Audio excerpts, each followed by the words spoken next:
નમસ્તે મિત્રો, સ્વાગત છે તમારું આપણી યુટ્યુબ ચેનલ રત્નોતરમાં।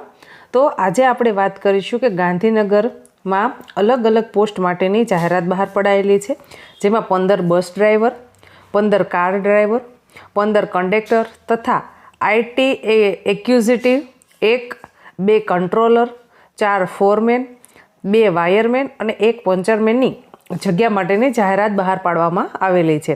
સારી બાબત આમાં એ છે કે તમારે કોઈ જ પ્રકારની એક્ઝામ આપવાની નથી, ડાયરેક્ટ ઇન્ટરવ્યૂ દ્વારા તમને નોકરી મળી શકશે। તો રાહ શેની જુઓ છો? ચાલો મેળવીએ તેના વિશે વિગતવાર માહિતી। સૌપ્રથમ આપણે વાત કરીએ Yogi education trans private limited Gandhinagar city bus, એટલે કે ગાંધીનગરના અંદર સિટી બસ સેવા શરૂ થવાની છે। તેના માટે ડ્રાઈવર, કંડક્ટર અને અલગ અલગ પોસ્ટ માટેની જાહેરાત બહાર પાડવામાં આવેલી છે। હવે ગાંધીનગર યોગી સિટી બસ સેવા માટે સ્ટાફની રિક્વાયરમેન્ટ છે।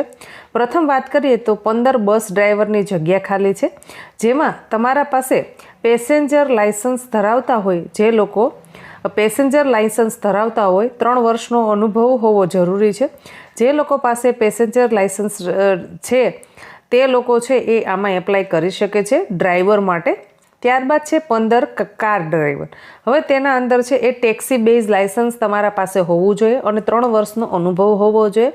જો તમારા પાસે ટેક્સી બેઝ લાઇસન્સ છે અને 3 વર્ષનો અનુભવ છે તો તમે આના માટે લાયક ગણાશો। ત્યારબાદ વાત કરવામાં આવે તો કંડક્ટર માટે તમારા પાસે કંડક્ટર બેઝ લાઇસન્સ હોવું જોઈએ। તમે ગ્રેજ્યુએટ કરેલું હોવું ફરજિયાત છે। તેના અંદર પુરુષો અને મહિલા બંને છે એ એપ્લાય કરી શકે છે। ત્યારબાદ વાત કરીએ તો કે IT એક્ઝિક્યુટિવ, તેના અંદર શૈક્ષણિક લાયકાતની વાત કરવામાં આવે તો જે લોકોએ BCA કર્યું છે, જે લોકોએ MCA કર્યું છે અથવા તો જે લોકોએ BE કોમ્પ્યુટરનો અભ્યાસ કરેલો છે તે લોકો આના અંદર એપ્લાય કરી શકે છે।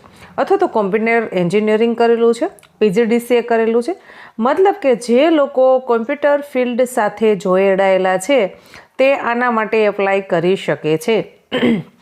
ત્યારબાદ વાત કરવામાં આવે તો કંટ્રોલર, ST નિગમ રિટાયર્ડ ઉમેદવાર, એટલે કે કંટ્રોલરની પોસ્ટ 2 ખાલી છે। તેના માટે જે STમાં રિટાયર્ડ થયેલા છે તે લોકો આના માટે એલિજિબલ ગણાશે। ત્યારબાદ છે 4 પોસ્ટ છે એ ફોરમેનની ખાલી છે। તેના અંદર જે લોકોએ ડીઝલ અને CNG બસ તથા કારની કામગીરી, એટલે કે CNG બસ અને કાર જો તમને રિપેર કરતા આવડે છે તો તમે આના માટે એલિજિબલ ગણાશો, એટલે કે લાયક ગણાશો। ત્યારબાદ 2 વાયરમેનની જગ્યા ખાલી છે। તેના અંદર ડીઝલ અને CNG બસ તથા કામના જાણકાર, હવે CNG બસ અને કાર જે લોકોને રિપેર કરતા આવડે છે તે લોકો આના માટે છે એપ્લાય કરી શકે છે। આ બંને પોસ્ટના અંદર કોઈ જ શૈક્ષણિક લાયકાતની વાત કરવામાં આવેલી નથી। ફોરમેન અને વાયરમેન, માનો કે તમે ઓછું ભણેલા છો પણ તમને ડીઝલ અને CNG બસ અને કાર બંને રિપેર કરતા આવડે છે તો તમે આના માટે લાયક ગણાશો। ત્યારબાદ છે 1 પંચમેન, તેમાં પણ કોઈ શૈક્ષણિક લાયકાતની છે એ સ્પષ્ટતા સાથે ઉલ્લેખ કરવામાં આવેલો નથી। હવે તમારે ડાયરેક્ટ ઓપન ઇન્ટરવ્યૂ આપવાનું છે તારીખ 1/12/2024, એટલે કે રવિવારના રોજ 1લી તારીખે આ ઇન્ટરવ્યૂ રાખવામાં આવેલું છે। ઇન્ટરવ્યૂ આપવા માટે તમે સવારના 11 વાગ્યાથી લઈ અને 4 વાગ્યા સુધી તમે ઇન્ટરવ્યૂ આપવા માટે જઈ શકો છો।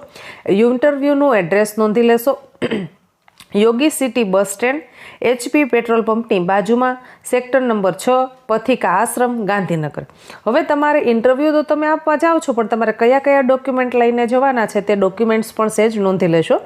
સૌપ્રથમ આપણે વાત કરીએ તો તમારે તમારું આધાર કાર્ડ લઈને જવાનું છે।